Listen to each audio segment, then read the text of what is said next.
a seguir reflexionando sobre una cuestión tan clásica en la historia del derecho procesal penal, pero al mismo tiempo tan vigente, tan constante, que nos permite trabajar muchas horas y muchas reflexiones que creíamos se habían agotado, pero que siguen aún pendientes, no solo en nuestro país, sino también en el derecho comparado. Voy a hacer una presentación, digamos que somera, de algunas cuestiones o problemas que he venido percibiendo, he venido de alguna manera estudiando, recopilando, y con una precisión, desde mi particular experiencia y posición como estudiante y estudioso del derecho procesal penal, disciplina a la que me dedico inclusive a través de la docencia, pero también a través de mi experiencia como abogado que ejerce la defensa de modo también constante. Así es que he denominado a esta presentación, a esta ponencia, prisión provisional, peligro procesal y criminalidad organizada. Por la siguiente razón. Nos encontramos en un contexto, nos encontramos en un momento en el que siglo XXI o comienzos del siglo XXI se afirman con mayor intensidad las más importantes convenciones contra el crimen organizado, y a partir de este momento surge la necesidad de replantear las categorías básicas y principios fundamentales del proceso penal. Es decir, en el ámbito de la criminalidad organizada se han generado intensos debates en el derecho comparado fundamentalmente, todos los cuales apuntan a afirmar una idea, yo creo que importante, y es la necesidad, desde un punto de vista político-criminal, de flexibilizar las reglas clásicas y tradicionales, tanto en el ámbito penal sustantivo, las reglas de imputación de responsabilidad, pero también esta suerte de necesidad de flexibilización o replanteamiento de algunas categorías básicas se trasladan al ámbito de lo procesal. Y es acá donde encontramos la necesidad de hacer algunas reflexiones específicamente en lo que corresponde a la prisión provisional y particularmente a la casuística, diríamos, más o menos reciente de nuestro país. Y entonces cobra notoria importancia y vigencia, decía, un contexto en el que mientras surge este proceso de redefinición de diferentes conceptos y categorías y principios del derecho penal y procesal penal, pues seguimos también con una constatación acerca del uso de la prisión preventiva que no deja de llamar la atención y de preocuparnos a todos los operadores de justicia. A propósito de esta exposición, tomo conocimiento reciente, en los últimos días, que la Comisión Interamericana de Derechos Humanos acaba de emitir su último informe de seguimiento acerca de la aplicación de la prisión preventiva en Latinoamérica, o en general en los estados que forman parte de la Organización de Estados Americanos. Ustedes recordarán que existe un conocido informe emitido por la Comisión Interamericana del año 2013 referido al uso de la prisión provisional en todos los países de nuestra región, con conclusiones, diríamos, bastante preocupantes acerca del uso excesivo de la prisión provisional, repito, año 2013, y sucede que hace poco menos de un mes, por lo menos fecha de suscripción, 3 de julio del presente año, se emite este último informe de seguimiento, que entre otras tantas cuestiones concluyen lo siguiente, dice el informe: se reconocen los esfuerzos de los estados en reducir e intentar reducir el uso de la prisión, pero a pesar de ello, dice el informe, y en atención a las consideraciones expuestas en el proceso de seguimiento, se concluye, tal como lo hizo en su informe del año 2013, que el uso no excepcional de la prisión preventiva continúa constituyendo uno de los problemas más graves y extendidos que enfrentan los estados de la Organización de Estados Americanos en cuanto al respeto y garantía de los derechos de las personas privadas de la libertad. Entonces, este sería el referente más actual acerca de cómo se encuentra el uso de esta medida y la constatación que hace pues este organismo internacional y que por supuesto nos toca y que por supuesto también implica o comprende lo que ocurre en nuestro país. Y acá considero importante hacer referencia a todo el proceso de reforma en el que nos hemos visto involucrados desde el año 2003, 2004 y 2006, en que empieza la vigencia del Código. Ya tenemos 11 años de aplicación del nuevo modelo procesal penal, pero una constatación que yo me atrevo a afirmarla y a reiterarla es que durante todo este tiempo nos hemos preocupado de manera muy intensa por un conjunto de aprendizajes y de herramientas que nos trae el nuevo modelo, incluyendo, por cierto, el aprendizaje de lo que significa un nuevo modelo,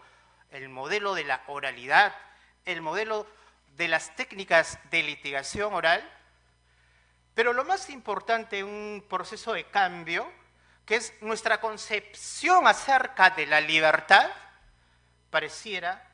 que no la hemos superado, pareciera que no ha cambiado en la mentalidad, en la concepción de los operadores de justicia. No hay otra explicación para entender cómo, a pesar de cerca de 20 años de intenso movimiento de reforma, la conclusión que hace la Comisión Interamericana de Derechos Humanos, hoy, 2017, sea tan dramática acerca de la exaltación o el uso, diríamos, intenso de la prisión provisional, que la ha convertido en una suerte de pena anticipada en la práctica. A partir de ahí, quiero entrar ya en materia. Señalaba yo que en el contexto de la lucha contra la criminalidad organizada surgen entonces algunos postulados, según los cuales, y uno de los más importantes, se hace necesario flexibilizar, relativizar algunas categorías, algunos conceptos, algunas reglas de procedimientos, porque, por supuesto, no es lo mismo la investigación y la persecución de un proceso por un delito ordinario común que la persecución de delitos no convencionales asociados a la criminalidad organizada. A partir de ese criterio, encontramos nosotros que se va a volver a generar esta constante tensión en lo que Alberto Binder señalaba, la eficacia por un lado y la garantía.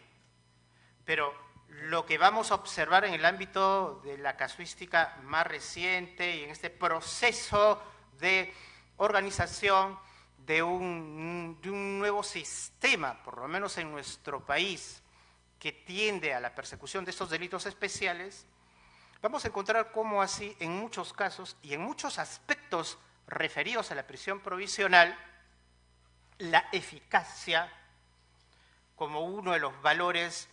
en juego en el proceso empieza a cobrar más importancia que la garantía.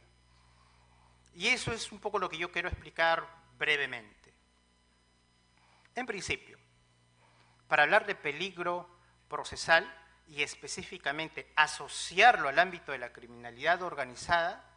debemos hacer referencia a un elemento muy puntual. Ya ayer el profesor José Luis Castillo se refirió en términos bastante amplios y solventes al tema del peligro procesal. Pero si asociamos este concepto al ámbito de la criminalidad organizada, vamos a ubicarnos en un punto muy específico. Y es que el artículo 269, numeral 5, como ustedes saben, comprende la pertenencia a una organización criminal como uno de los supuestos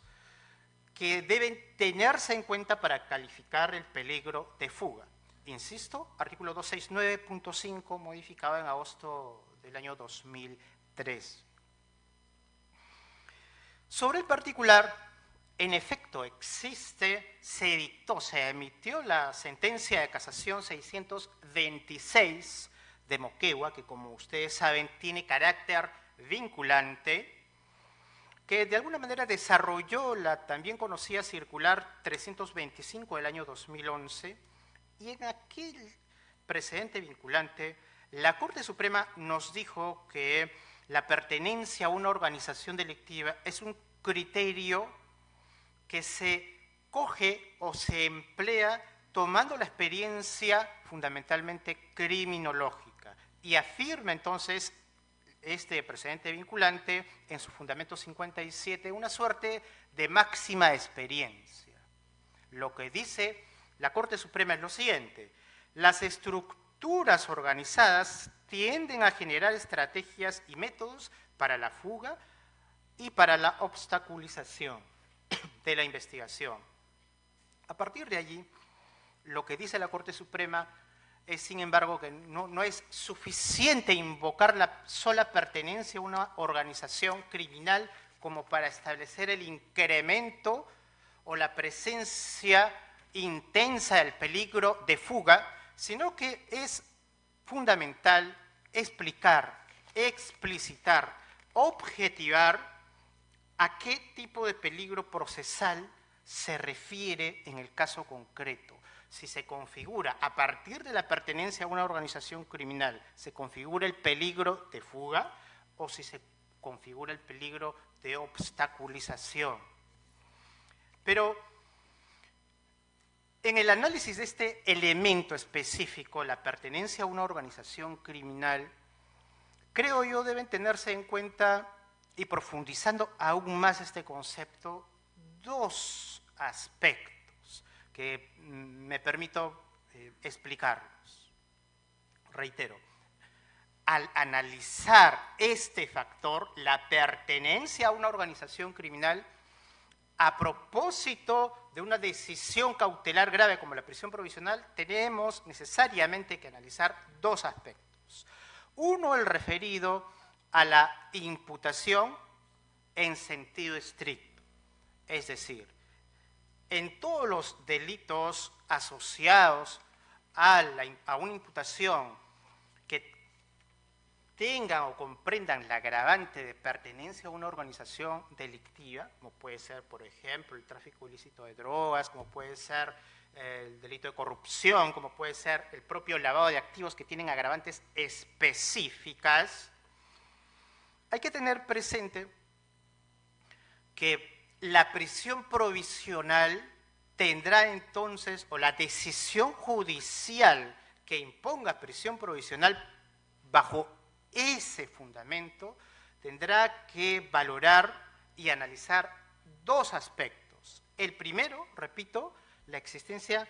de elementos de convicción fundados y graves que permitan establecer dicha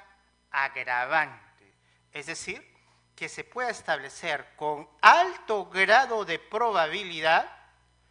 que el imputado o los imputados en efecto han cometido el hecho que se les imputa, pero además que se les puede aplicar o que subsume en su conducta la agravante respectiva. No sin dejar de tener en cuenta la necesaria diferencia que debiera existir entre lo que significa pertenencia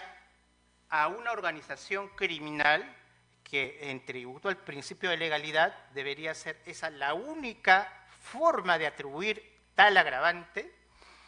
y distinguirla de aquellos supuestos que la propia ley 3077 distingue de los otros supuestos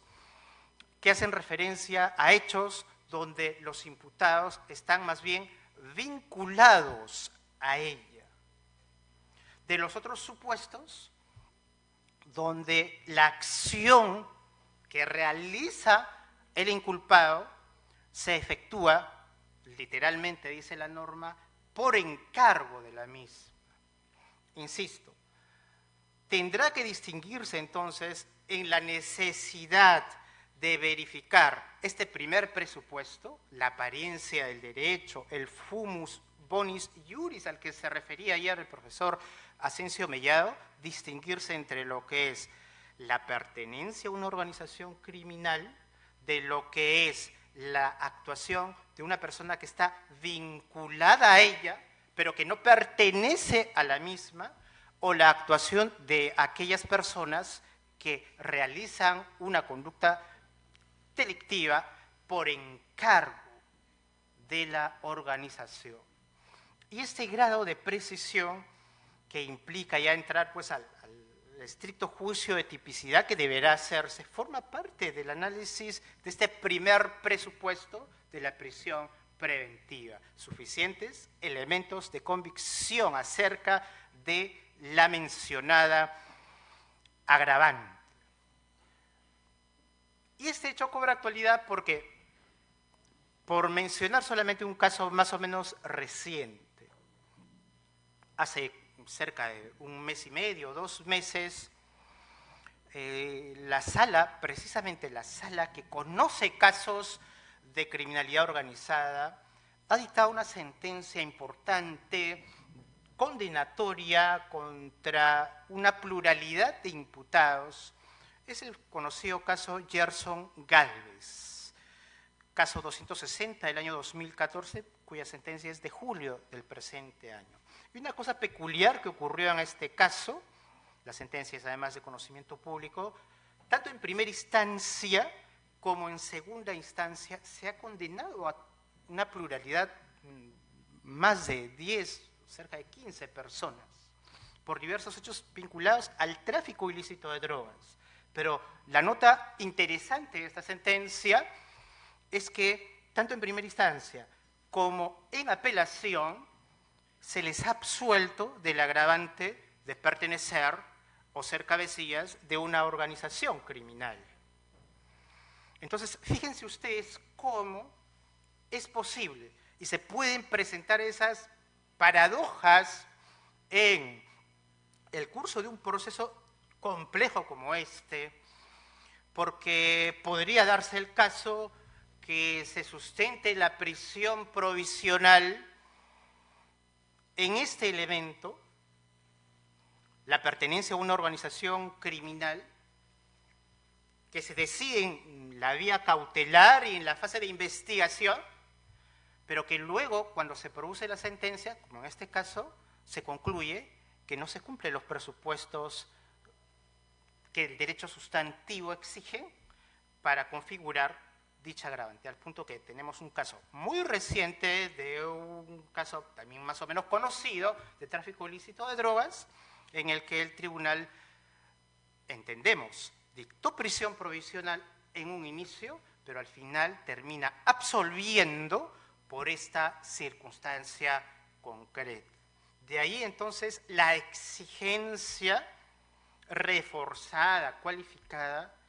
de realizar un adecuado juicio de tipicidad en los términos que exige una decisión cautelar intensa como esta, o sea, verificar con alto grado de probabilidad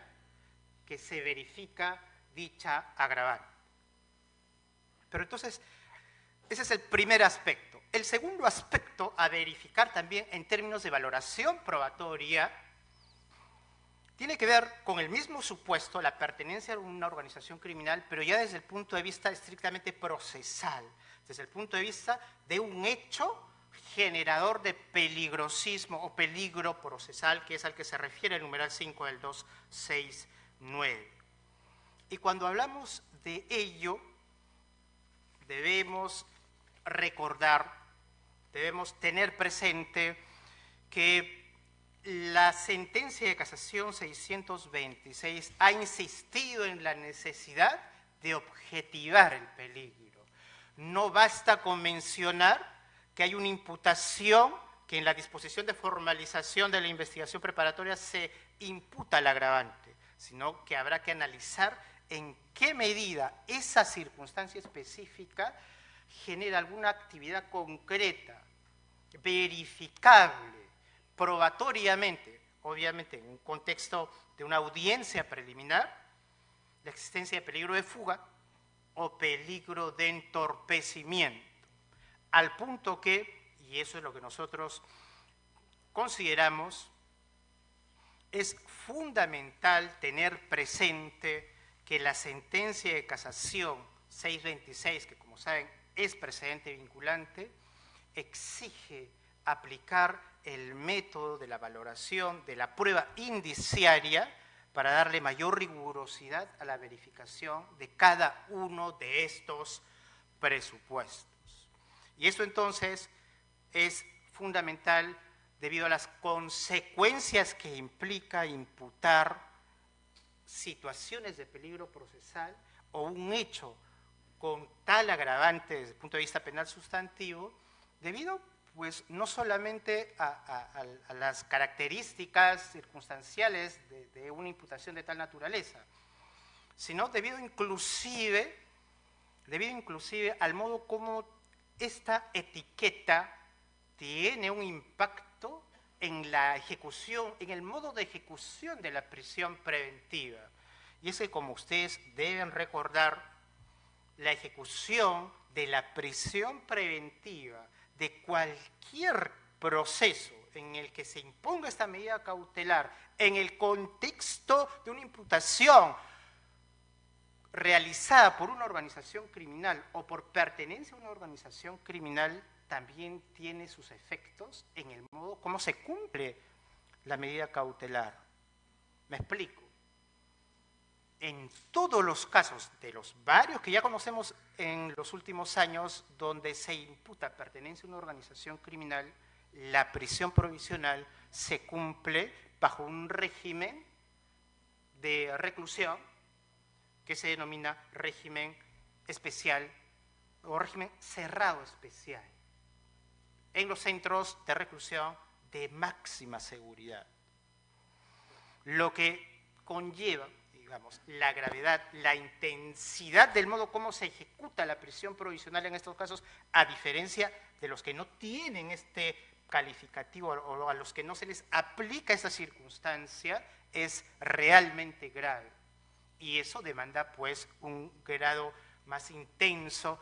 de verificación, de constatación de este supuesto en ambos aspectos, tanto en lo sustantivo como en lo estrictamente procesal. Pero el tema no pasa solamente por analizar, digamos, esta suerte de implicancias que se han generado acerca de la utilización o el empleo, el funcionamiento de una jurisdicción especializada sobre esta materia, organizaciones criminales, sino además por establecer y un poco reflexionar sobre varios otros temas, por lo menos los que alcance a reflexionar, y problemas concretos que se vienen produciendo acerca del funcionamiento del proceso que se sigue para la imposición de una prisión provisional y en los que el sistema normativo y el modo como los operadores lo vienen aplicando siguen generando espacios de limitación de derechos y garantías que creo debemos por lo menos repensar. Y voy a explicar entonces un segundo problema, que es el referido al derecho de defensa, el plazo razonable y el derecho de defensa en el procedimiento de prisión preventiva. Me explico. Todos sabemos que el artículo 271 establece que la audiencia de prisión provisional se tiene que realizar dentro de las 48 horas. Es una regla que así nació el 2004, así se incorporó al código, también estaba en el proyecto anterior el año 2003. En el derecho comparado no hay muchas referencias, por lo menos en el derecho comparado reciente, pueden revisar Colombia, Chile, quizás Panamá como uno de los códigos más recientes, no hay referencias al plazo en el que se debe producir la audiencia para debatir la prisión provisional. Pero nuestro código sí. Entonces, la pregunta es, más allá del plazo legal, 48 horas resulta un plazo razonable para llevar adelante una defensa efectiva en una discusión de algo tan grave como una prisión provisional? Pues, intentando encontrar alguna respuesta sobre esto, yo diría que la doctrina nacional no ha discutido el tema, no he encontrado, y por todos basta leer pues la autorizada obra del doctor Gonzalo del Río, que también trabaja todo el análisis del procedimiento que se sigue para la prisión provisional, pero que no llega a preguntarse acerca de la razonabilidad del plazo de 48 horas para realizar la audiencia. La sentencia de casación 626, que creo es el referente más interesante, de Moquegua, tampoco dice nada sobre esto. Es más, o sea, ni esa sentencia ni ninguna de las sentencias. Si me permiten acá un pequeño pie de página, deben recordar ustedes que, por lo menos de lo que yo he registrado, al día de hoy tenemos cerca de 6 sentencias de casación de la Corte Suprema referidas a cuestiones de prisión preventiva. Repito, 6 sentencias, 2 de ellas con carácter de precedente vinculante. Pero bueno, ninguna de ellas aborda esta cuestión. No ha sido materia de debate en la Corte Suprema, quizás porque, digamos, no ha habido causa, no ha habido defensa que haya logrado plantear este tema a nivel del Tribunal Supremo. Lo que sí podemos conocer, más bien, son algunos fallos que no tienen esa vocación vinculante de los precedentes, pero también recientes, en los que, digamos, se perdió esa posibilidad de discutir con un margen de mayor criterio, que es el que le corresponde a la Corte Suprema, si es que el plazo de 48 horas es o no razonable. El único caso que conocemos, por lo menos reciente, es el conocido caso Acurio, de este funcionario del gobierno regional del Cusco, ¿cierto? A quien hace algunas semanas o meses se le impuso prisión provisional en primera instancia y en segunda instancia. Su defensa, este es un dato público además, su defensa interpone recurso de casación y, ojo, uno de los planteamientos de su recurso de casación fue precisamente el cuestionar la razonabilidad del plazo. La defensa, en este caso, y lo sabemos porque hemos leído la resolución de la Corte Suprema, cuestionó que primero el plazo fue el que dice la norma, pero el que además, aplicando la norma, impuso el juez, estableció el juez, con un detalle que mencionaba en el caso, porque en ese particular caso sucedió que la formalización de la investigación preparatoria se les notificó el mismo día de la audiencia de prisión. Entonces, la defensa sí cuestionó, intentó llevar a la Corte Suprema esta cuestión importante, jurídicamente relevante, pero lamentablemente, mediante resolución del 25 de agosto, o sea, de hace pocos días, en el auto de calificación 740-2017, la Corte Suprema, la segunda sala transitoria, penal transitoria, declaró inadmisible este recurso de casación. Es decir,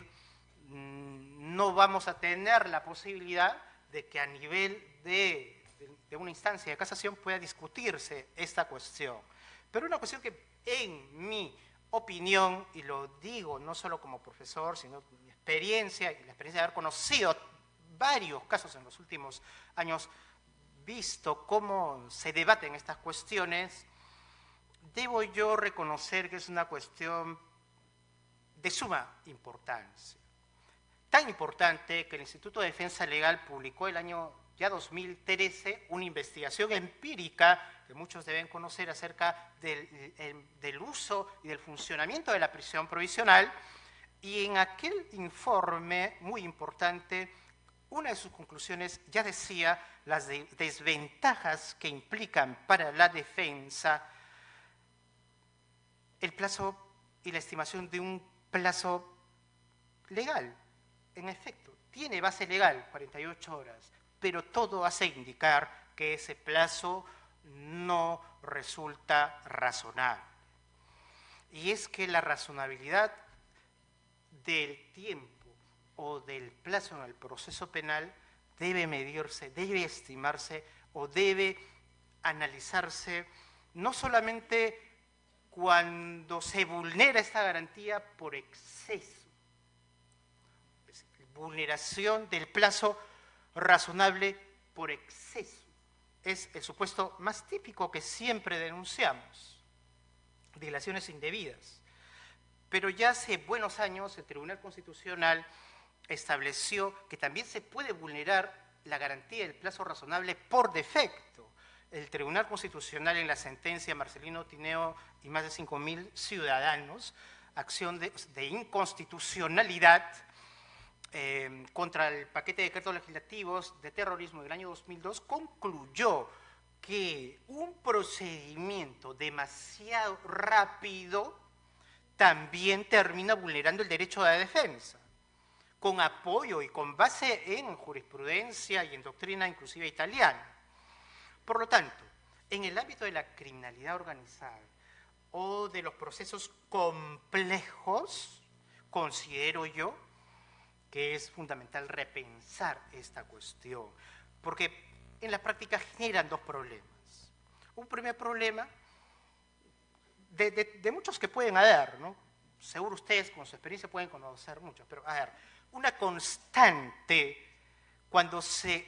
tiene que discutir o se han discutido requerimientos de prisión provisional en este tipo de procesos complejos o asociados a la criminalidad organizada y que se conocen además en una jurisdicción especializada de competencia nacional, la Sala Nacional, como ustedes saben, una constante en los últimos, yo diría, 3 o 4 años,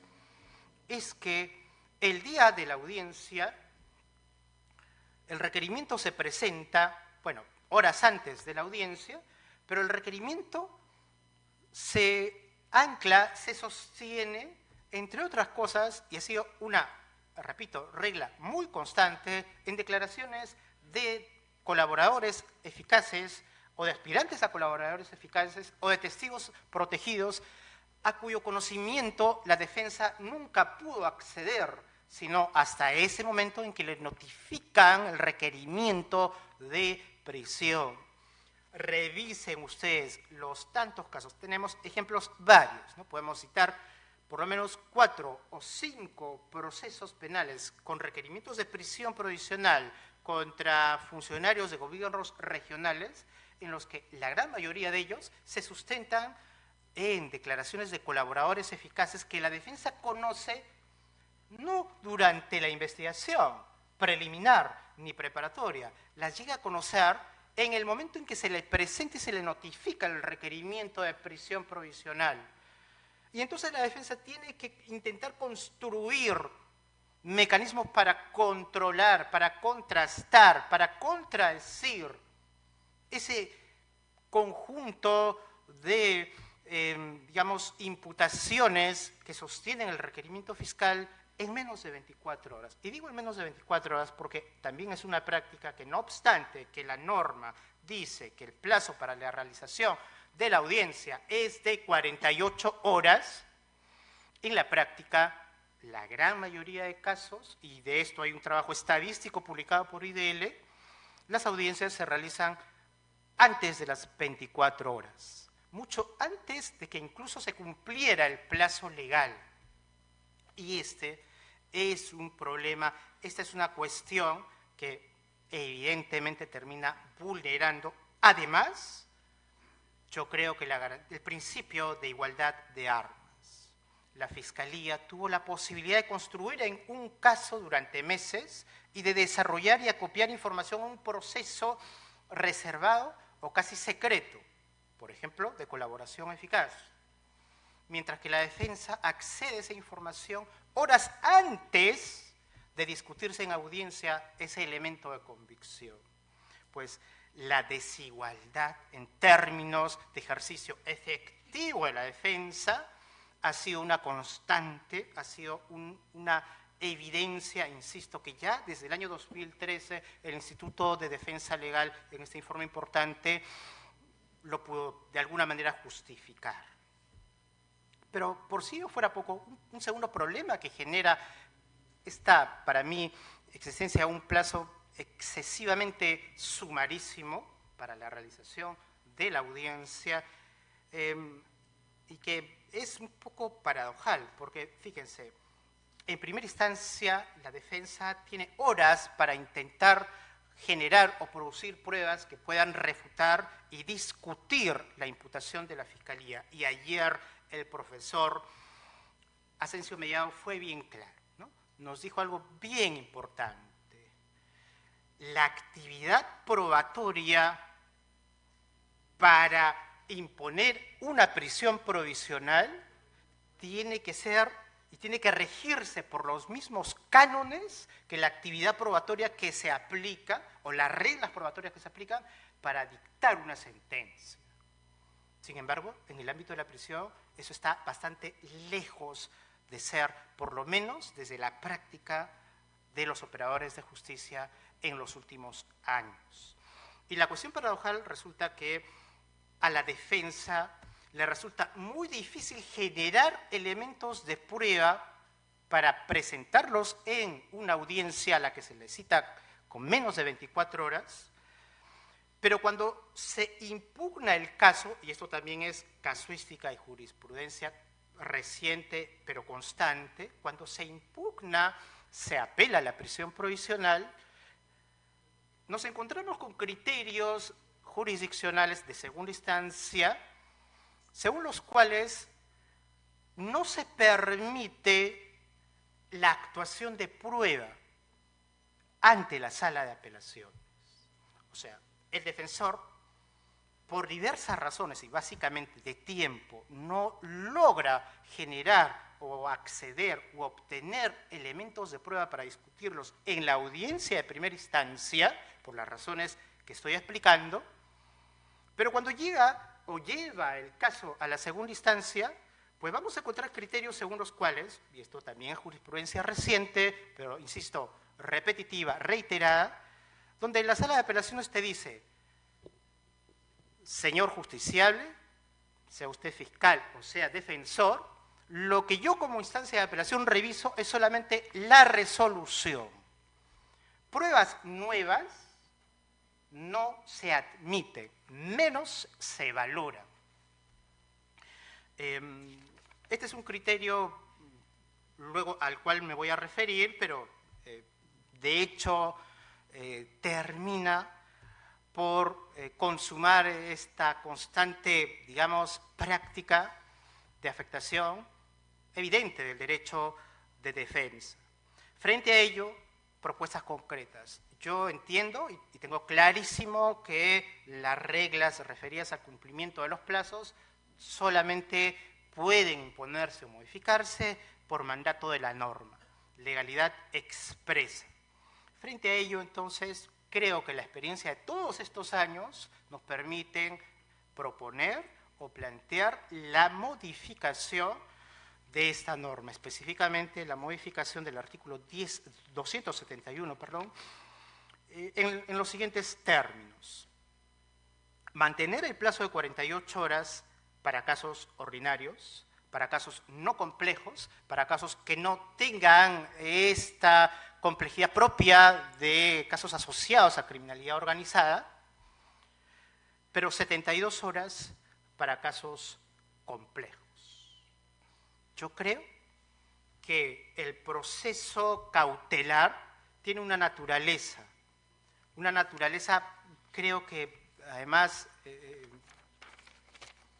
perceptible y presente en cualquier proceso cautelar, que es la de ser un proceso sumarísimo. Y se entiende el carácter sumario de todo proceso cautelar desde el momento en que el valor o la protección que está en juego es pues una situación de urgencia y el peligro por la demora, en cualquier tipo de discusión cautelar. En el ámbito de la libertad, de la prisión, hay otro valor en juego que también explica por qué el procedimiento debe ser sumario, y es que está en juego la libertad, y si se trata de una persona que está detenida o de alguien cuya libertad se puede privar, pues es entendible que el proceso tenga que ser sumario, pero no en los términos que vulneren lo razonable, no en los términos que tal intensidad o tal velocidad terminen afectando la efectividad de la defensa. Claro, pero mientras venga una modificación legislativa que yo creo que es necesaria en este aspecto, nos vamos a seguir rigiendo por el 271.1 y a lo único que habrá que apelar y seguir insistiendo sobre la base de consideraciones como estas u otras mejores, es en la necesidad de que los jueces comprendan que en estos casos, sobre todo casos complejos, se debe aplicar el plazo razonable. Si el código te dice que el plazo para la realización de la audiencia es de 48 horas, pues parece ser razonable extender dentro del plazo de 48 horas la discusión o el debate del requerimiento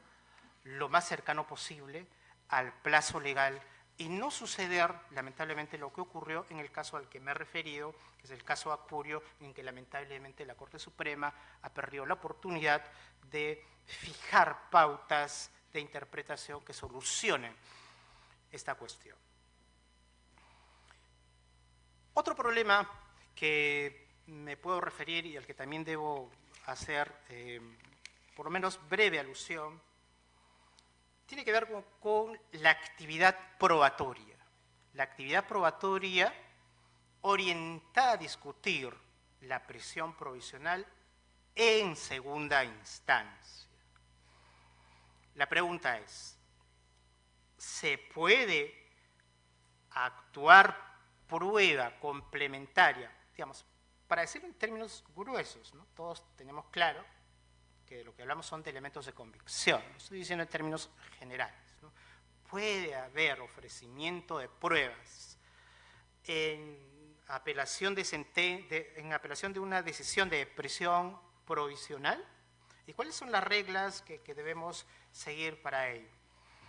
Pues déjenme recordarles que no hay reglas específicas acerca de cómo ofrecer, cómo admitir, cómo actuar y cómo valorar pruebas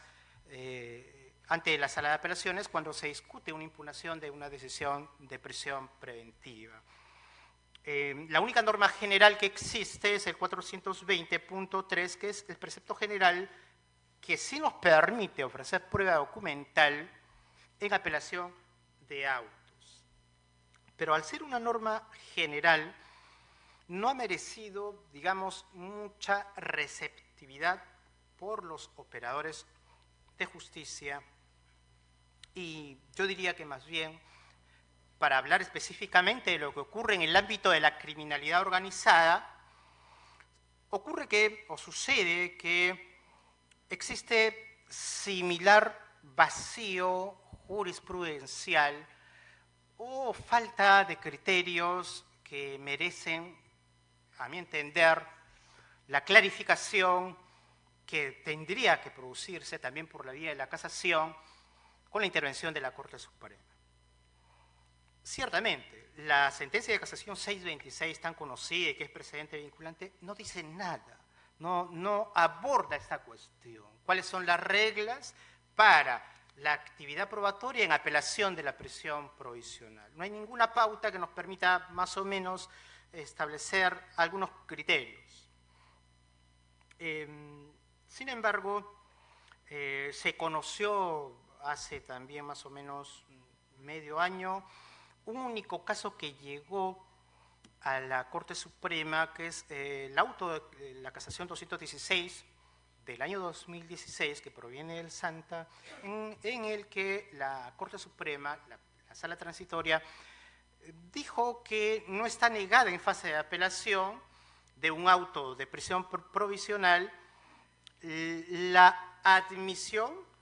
de actos de investigación, elementos de convicción actuados con posterioridad a la emisión de la resolución que impuso la prisión.